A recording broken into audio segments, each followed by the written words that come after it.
So, talking about different ethnic groups or different regional populations within the British Isles that settled in early America.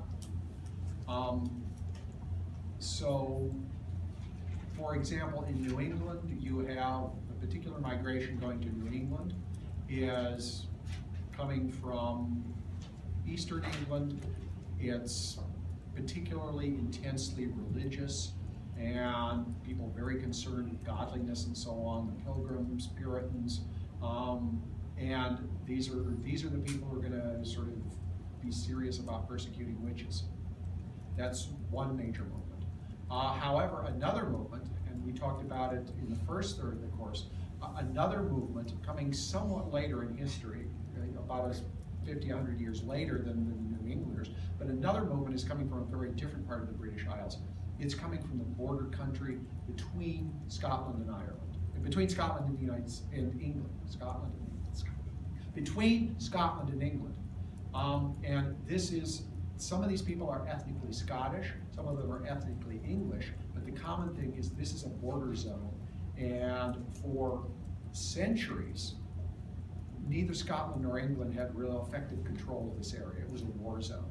And you want to survive in this area, you got to be, there's not much in the way of stable government there, and you got to be prepared to fight. And so people in this area, for example, are not depending as much on crops as they could because crops are too easy to burn. They're more depending on livestock and spending a lot of time stealing each other's livestock. And they have a strong ethic of, self-defense. So this major movement from this area, after about 1700 or so, England and Scotland are actually united under one government. And at that point, this area is now under effective political control. And it turns out that the local lords in this area decide, I don't need to be able to call out 50 guys to defend my land against Lord so-and-so next door. We've got troops here keeping peace, and we're not fighting anymore. So guess what, guys? You guys have been good soldiers, and you fought on my side, and I've been able to depend on you. But I only need a few of you to herd these sheep, and that's what I want to be doing now. The rest of you can get off my land. And so a lot of these, so you have a major movement of people out of this region to this sort of wild border country in the United States. They're particularly going to be attracted to kind of wild mountainous territory. So these are going to be the shock troops settling Appalachia and a lot of the Ozark mountain country. These are going to be guys who, they hear that there's sort of wild Indians out there, and it's like, great, I love a good fight. That's where we're moving. And so this is a population that's going to contribute to the culture of honor in the South. So there's some historical instance. So that was a long answer to a single word question. What was the word again? I couldn't hear. Borderers.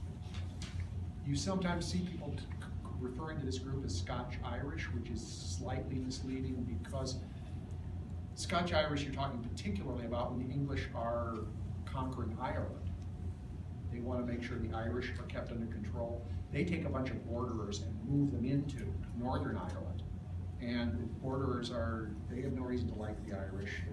They're Protestant rather than Catholic, and they're going to help the Brits keep the situation under control.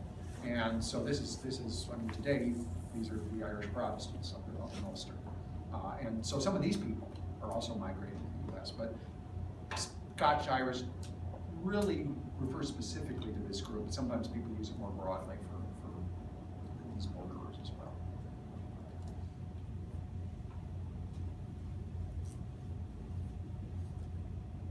Just a little anecdote, the Armstrongs were one of the big clans in this area. First guy to walk on the moon was Neil Armstrong, was a distant descendant.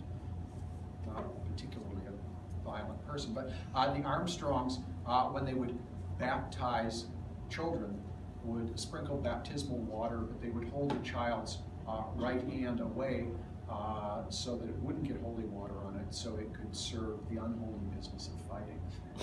So this is sort of that's the kind of people.